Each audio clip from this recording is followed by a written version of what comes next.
4700 fit দৈর্ঘ্যের runway, পূর্ণাঙ্গ control tower আর terminal ভবন আছে বগুড়া এয়ারফিল্ডের। 2000 সালে এই প্রকল্পের কাজ শেষ হলেও এখান থেকে ওড়েনি কোনো বাণিজ্যিক বিমান।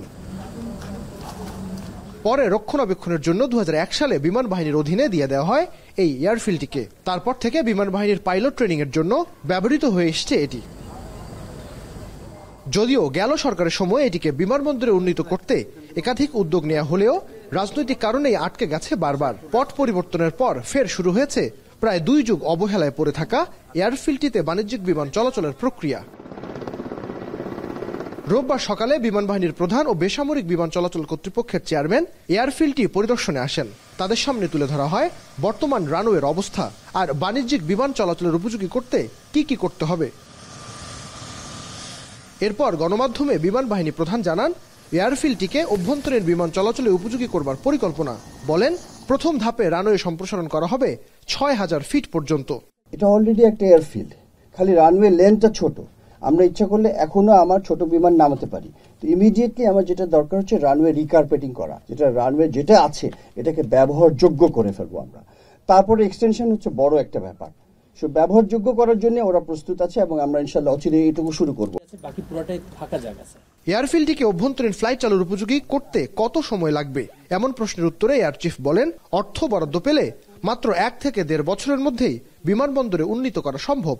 এটাকে যদি আমরা বড় বিমান বা 737 লেভেলের আনতে চাই তাহলে 8000 ফিট রানওয়ে লাগবে এবং আরো বড় আনলে 10000 ফিট রানওয়ে লাগবে। সো ওইগুলি পরবর্তীতে কথা। 6000 ফিট রানওয়ে করতে আমরা যদি ফান্ডিং এবং সরকারের অনুমোদন পাই তাহলে ইনশাল্লাহ এটা 1 থেকে 1.5 বছরের মধ্যেও করা সম্ভব বলে আমি আমার একটা ধারণা। এটা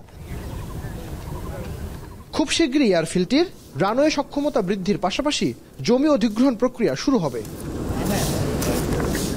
বগুড়া এয়ারফিল্ডের এই রানওয়েটি যে দেখা যাচ্ছে তার দৈর্ঘ্য 4700 ফিট। বাংলাদেশে বাকি যে অভ্যন্তরীণ বিমানবন্দরগুলো রয়েছে এবং সেখানে যে এয়ারলাইন্সগুলো ফ্লাইট পরিচালনা করে তার মধ্যে অন্যতম ATR 7-500 এবং ATR 7-600। আর বিমান বাংলাদেশ এয়ারলাইন্স তার অভ্যন্তরীণ রুটগুলোতে ফ্লাইট অপারেট করে -8 দিয়ে। এই 3 ধরনের মডেলের যে উড়োজাহাজগুলো রয়েছে সেই উড়োজাহাজ এর জন্য রানওয়ে সক্ষমতার প্রয়োজন হয় কমপক্ষে 5000 ফিট। সুতরাং বোঝাই যাচ্ছে এই এয়ারফিল্ডটিতে অভ্যন্তরীণ ফ্লাইট পরিচালনা করবার জন্য প্রয়োজন হবে রানওয়ে সক্ষমতা বাড়ানো এবং একই সাথে রানওয়ের চারদিকে জমি অধিগ্রহণ। এরপরেই এখানে চালানো যাবে অভ্যন্তরীণ বাণিজ্যিক ফ্লাইট। বগুড়ার এয়ারফিল্ড থেকে নাইম আবির, এখন বগুড়া।